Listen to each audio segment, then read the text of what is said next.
Bonjour chers tous, cette vidéo pour faire une démonstration du profil accueil. On va faire une démonstration du profil accueil. Un profil qui se situe au premier niveau, au niveau de l'hôpital, qui va recevoir le client, le patient qui va venir. Alors, on commence d'abord par se connecter au niveau de l'écran de connexion. On se connecte à l'application en tant que membre de l'accueil, du bureau d'accueil dans un hôpital. Donc, on est connecté. Et ce tuto, je le précise, c'est en réponse à un PDF. Ceux qui suivent la vidéo comprennent. Donc, où je suis en réponse duquel je suis en train de démontrer le service accueil. Donc sur ce PDF, je vois déjà Workspace unité médicale, petit A service accueil, petit 1 programmation, petit 2 identification du patient, recherche saisie patient, petit 3 choix généraliste ou spécialité, petit 4 insertion rendez-vous, petit 5 indication praticien ou médecin, petit 6 saisie sécurité sociale, petit 7 génération de feuilles de soins. Je m'arrête à petit 6 d'abord avant en attendant de continuer sur génération de feuilles de soins. Bon, donc déjà pour satisfaire cette demande, il faut trouver un patient, soit rechercher un patient, soit saisir un nouveau patient. Donc je vais dans le menu patient. C'est pour répondre à la feuille au PDF. Sinon, à l'accueil, quand quelqu'un vient, on clique directement à l'heure où on veut faire le rendez-vous quelque part sur le planning et on a la possibilité d'insérer un rendez-vous rapidement. Mais pour faire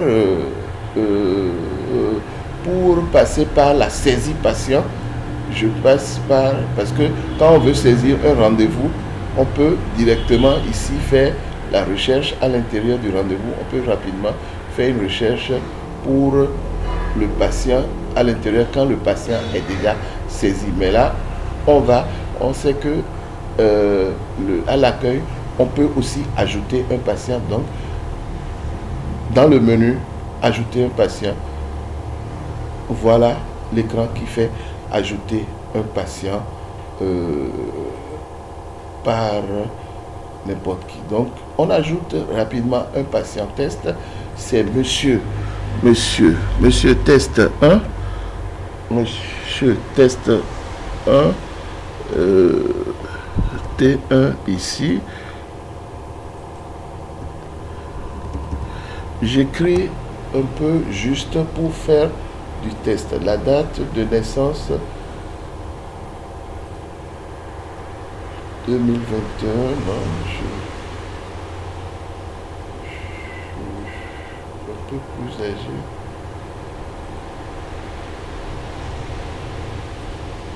Voilà, il est né en 2005 et obligatoirement on a un sexe masculin. Voilà, donc s'il a une identité, un ID externe, le numéro de son permis, le numéro de sa sécurité sociale, c'est pas obligatoire, tout le monde ne l'a pas. État civil, marié ou pas, célibataire, divorcé, non attribué, concubinage.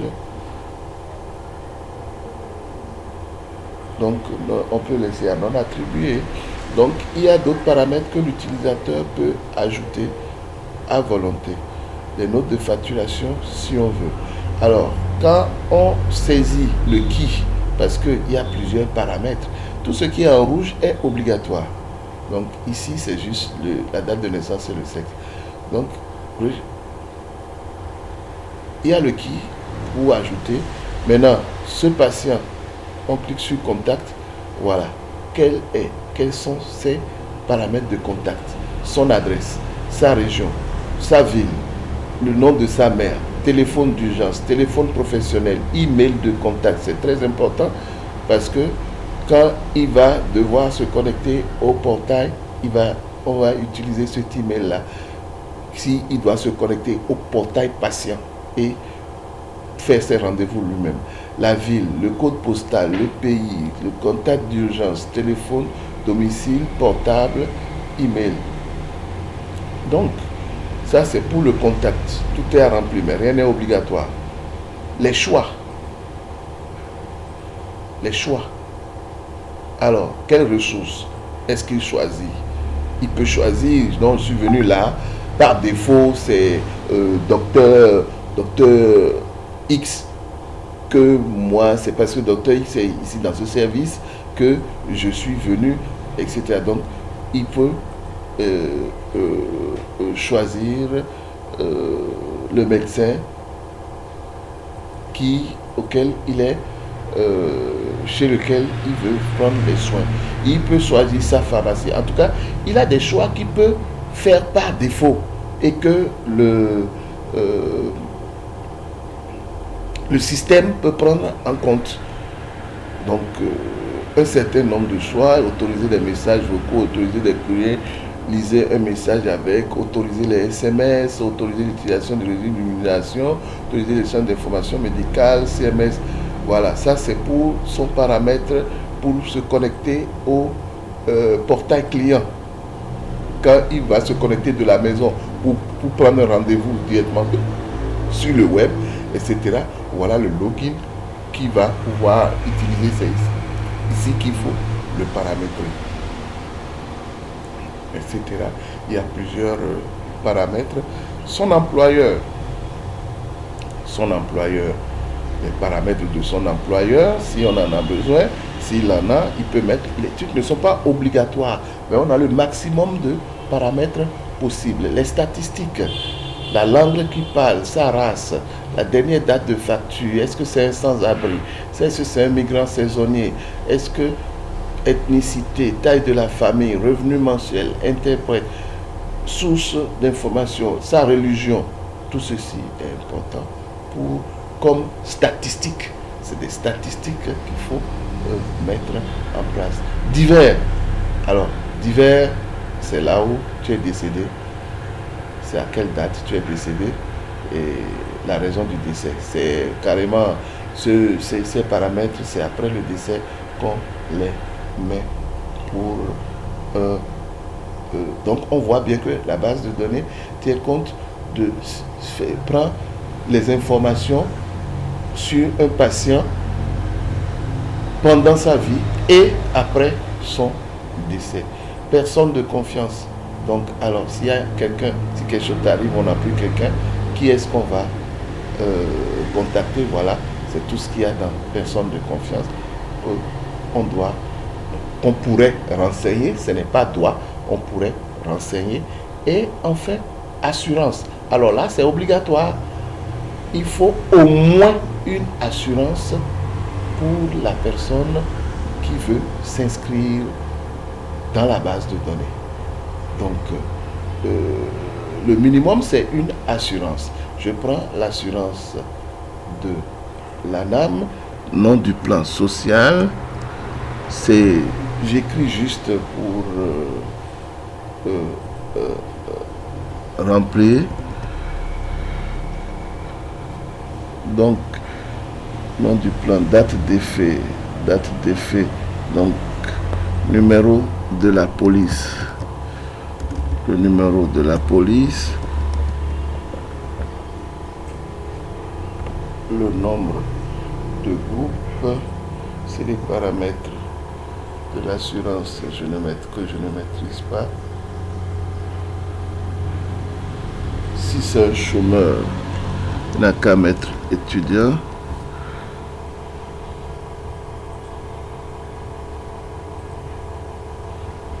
Adresse Cotonou.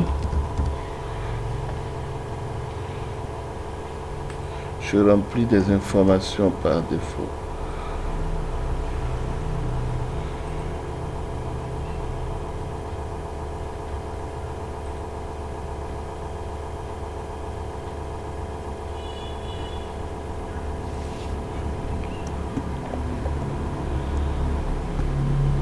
le code postal, la ville, numéro de téléphone de l'abonné. S'il accepte l'affectation, par défaut, oui.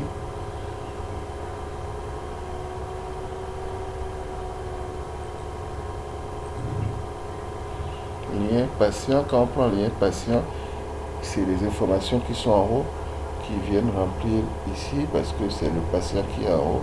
Son numéro de sa date de naissance, tout ça là sont déjà remplis.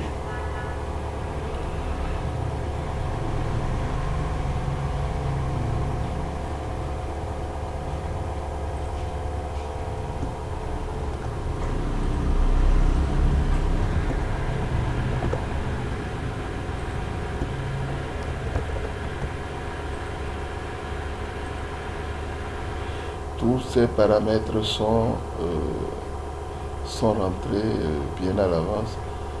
Les pays, par exemple, le pays sera par défaut le Bénin. Rapidement, ce sera réglé dans l'application. Donc, quand j'ai changé le lien, il a changé les paramètres de ce côté-là.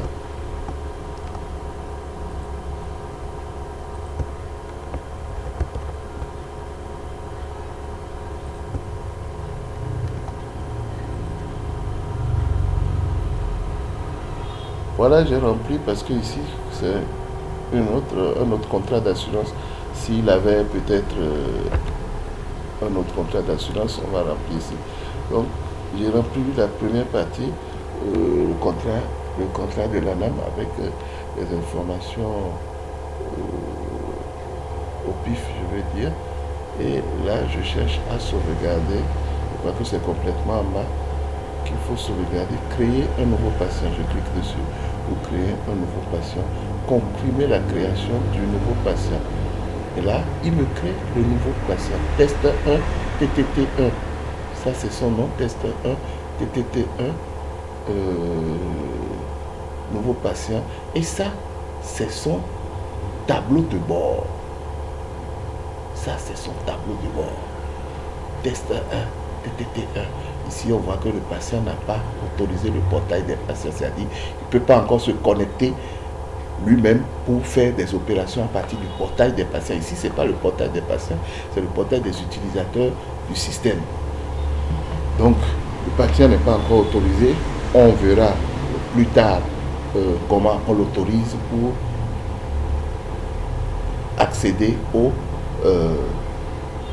au système et faire des opérations qui lui sont autorisées. Donc, voilà son tableau de bord avec voilà ce qu'il y aurait quand il y aurait de la facturation. C'est son dossier numérique ici qui est affiché. Voici comment le logiciel affiche le dossier. Toutes ces facturations sont là. Ces données démographiques, tout ce qu'on a saisi tout à l'heure, sont là. Contact, choix, tous les différentes rubriques qui, etc. sont là, qu'on peut éditer, que cette personne a le droit d'éditer parce que à l'accueil, donc c'est elle-même qui a saisi ça. Donc ces données d'assurance sont là aussi. C'est toutes ces données d'assurance. Les messages, s'il y en a eu, ces rendez-vous, il n'a encore aucun rendez-vous. Ces rendez-vous sont là, les rendez-vous récurrents, les vaccinations, et il y a aussi beaucoup d'autres critères en fonction au fur et à mesure qu'il sera en train de fréquenter les établissements de santé. Tout ce qu'il fait serait répertorié sur cette page-là, sous forme de résumé, de tableau de bord, de résumé, où n'importe qui, bon, pas n'importe qui, celui qui a accès, qui est autorisé, peut voir, voilà, elle, par exemple, n'est pas autorisée à voir son historique. Donc, il n'y a rien d'affiché au niveau de l'historique. Rapport, tout est grisé. Rapport, document, transfert, diagnostic, rien à voir, non autorisé. Parce que c'est quelqu'un de l'accueil, ne peut pas voir ces pages-là. Donc, tout est fait avec des doigts. les droits de consultation, les droits de modification. Par exemple, ici, elle peut consulter les factures, la personne qui a l'accueil, mais rien à modifier. Il n'y a pas le bouton éditer à côté, on voit. Donc, là où il y a un bouton éditer, elle peut modifier. Les rendez-vous, elle ne peut pas modifier, mais elle peut ajouter. Donc, tout est fait avec des droits. Voilà le test 1, test 1, TEST1, le malade TEST1 qui a été créé. Alors, ce malade-là, on va lui prendre un rendez-vous. On va lui prendre un rendez-vous. Alors, on a le choix. Ici, on vient de le créer. On a ce cadran-là avec le lien rendez-vous qui est ici, on peut cliquer sur ajouter directement et avoir ce tableau-là. De l'autre côté aussi, si je suppose que TEST1 était déjà enregistré dans la base. Donc, quand accueil se connecte, il a accès directement ici. Donc, si c'est aujourd'hui ou bien le jour, il veut prendre le rendez-vous. Supposons que c'est il veut prendre le rendez-vous pour le 25, le vendredi prochain. Je fais juste pour changer. Il veut prendre le rendez-vous pour le vendredi prochain à 10h. Donc, à l'accueil, il vient cliquer ici et a accès à la fenêtre de rendez-vous. Ce serait une visite de bureau à Omel et le patient, comme on a activé le patient test 1, on est dessus.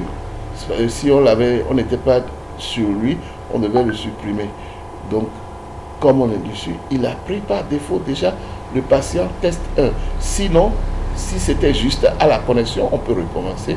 On peut quitter le patient test 1, quitter tous les annuaires de patients et se connecter, aller au 25 juin et essayer de faire le rendez-vous. Voilà, il n'y a rien au niveau de patient ici. Et c'est ici qu'on sélectionne pour pouvoir trouver un nouveau patient. TEST1. On fait chercher, on le trouve, on le prend et il est là.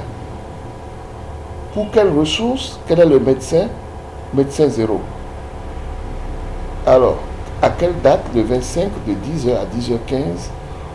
Si c'est répété ou pas, jour de la semaine à régler, statut, bon voilà, si c'est il y a plein de statuts à configurer ici, et s'il est arrivé, s'il n'est pas arrivé, si c'est une relance, etc.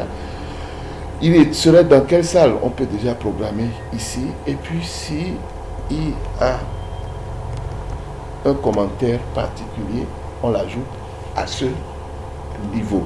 Alors, la personne à l'accueil, par défaut, n'a pas accès au planning d'un médecin ou du médecin 0 pour savoir s'il est disponible ou pas, pour savoir s'il a d'autres patients à l'aller là ou pas, pour savoir s'il est de garde ou pas. Donc, médecin 0 de son profil a déjà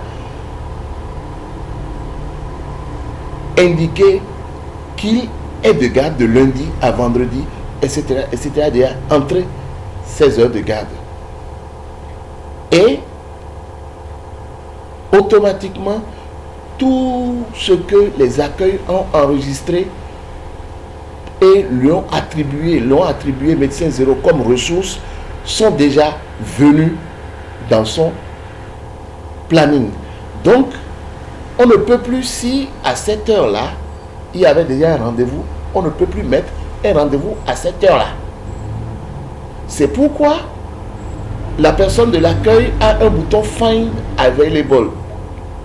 Trouver les heures disponibles. Trouver disponible. Et c'est ce bouton-là qui va lui permettre d'accéder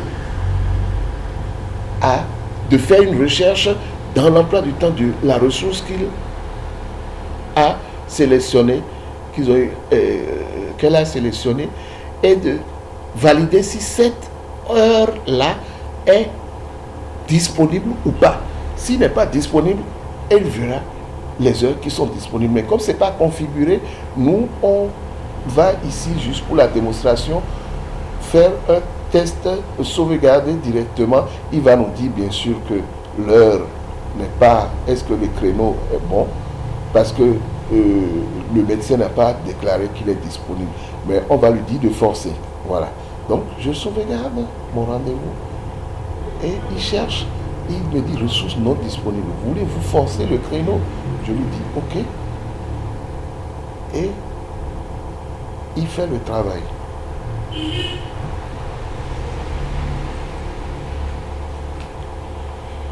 Donc, il fait le rendez-vous. Comment on fait pour savoir qu'il fait le rendez-vous? La dame à l'accueil n'a pas, c'est pas son rendez-vous, donc on n'a pas. Pour vérifier, juste aller vérifier si il a son rendez-vous, on pourrait aller se connecter en tant que médecin zéro auquel on vient de faire un rendez-vous sur le 25. On vient de programmer un rendez-vous sur le 25 et on va à la date 25. Voilà.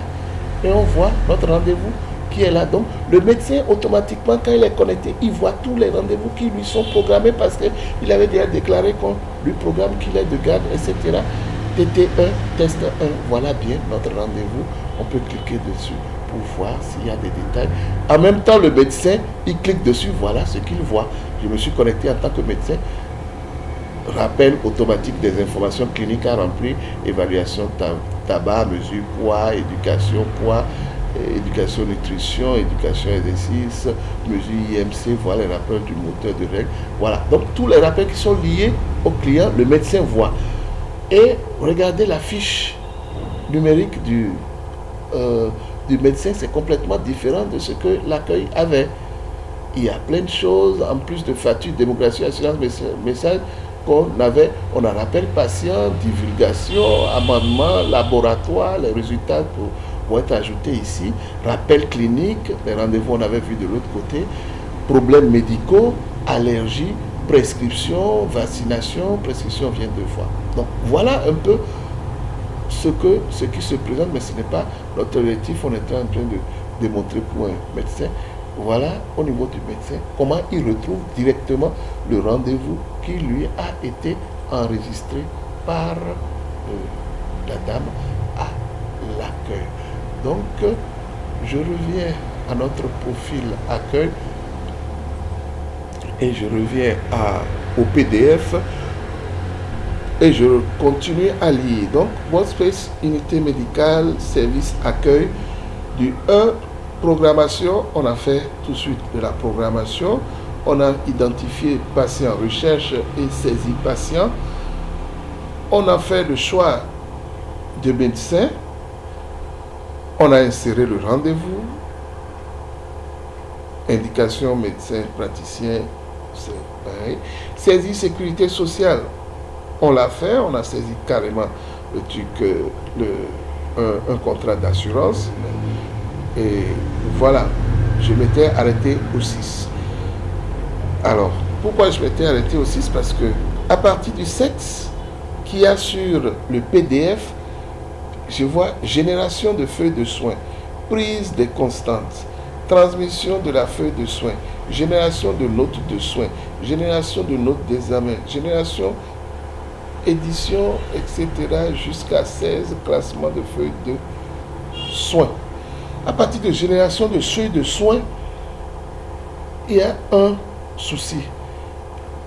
Parce que ici, on est sur une plateforme électronique. La feuille de soins, c'est du physique.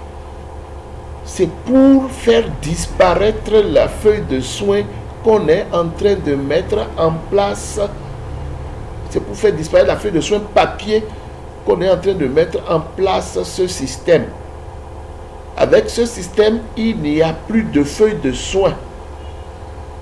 Et c'est les réserves que j'avais, ça fait partie des réserves que j'avais quand j'ai commencé à lire la proposition, parce que ça ne cadre pas avec ce qu'on fait. Il y a des choses qui sortent carrément comme feuille de soins. La feuille de soins est entièrement numérisée à notre niveau, entièrement. Il n'y a pas de génération de feuilles de soins. Il n'y a pas de transmission de feuilles de soins. Il n'y a pas de génération de notes de soins. Il n'y a pas de génération de notes d'examen. Il y a tout ce qui... Ça correspond à des procédures manuelles. Ça correspond, à partir du 7, on a des procédures manuelles. Mais qui concernent, qui sont déjà numérisées à notre niveau. À part peut-être le 8, prise de contact, qui on a vu tout à l'heure, les vitaux et tout ça, qui est déjà prise en compte dans notre... dès qu'on a créé le patient, la personne qui est autorisée, et ce n'est pas à l'accueil. L'accueil ne prend pas les constantes. Souvent, les gens qui sont à l'accueil sont habilités, c'est-à-dire c'est l'infirmière ou bien tout là qu'on met à l'accueil, c'est pourquoi elle prend les constantes. Sinon, si tu n'es pas connecté avec un profil qui te permet de prendre les constantes, tu ne pourras pas prendre les constantes. Et l'administrateur peut t'attribuer les droits de prendre les constantes, que tu sois secrétaire ou médecin ou infirmière. Donc, à part le 8, prise de contact, tout le reste, feuille de soins, classement, feuille de soins, arrêt, feuille de soins, c'est justement ça qu'on veut éliminer en écrivant le logiciel. Il n'y a plus rien dans feuille de soins qu'on touche. Tout est enregistré dans la base de données. La transmission se fait automatiquement. Personne, tout à l'heure, on a enregistré un rendez-vous, on a transporté à personne, on s'est déconnecté. Le médecin à qui on a enregistré le rendez-vous l'a vu automatiquement. C'est au niveau de la base de données que se fait toutes ces transmissions, toutes ces prescriptions, générations, c'est des process qui s'exécutent automatiquement au niveau de la base de données. Donc, c'est ce que je disais hier, tous les trucs qu'on a écrits, les trucs qu'on a demandé, il y a d'autres qui demandent de la réorganisation et d'autres qui sont gérés au cœur du logiciel.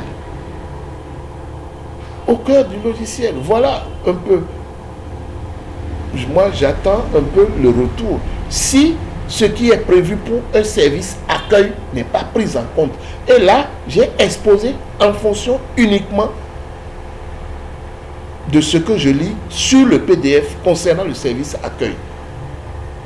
Sinon, mon logiciel a encore une fonctionnalité que à l'accueil, on peut faire. Que je peux ajouter un commentaire. Donc, ce qui est écrit est limitatif pour moi. C'est pourquoi je dis, je vais faire un exposé en fonction du PDF que j'ai reçu. C'est limitatif. J'aurais pu faire la même présentation d'une autre façon et montrer les avantages qu'il y a d'utiliser la plateforme numérique pour enregistrer les données. Voilà. Merci. J'ai fini. Ainsi, pour faire la présentation sur le profil accueil. Nous attendons les retours pour pouvoir réorienter nos commentaires. Merci.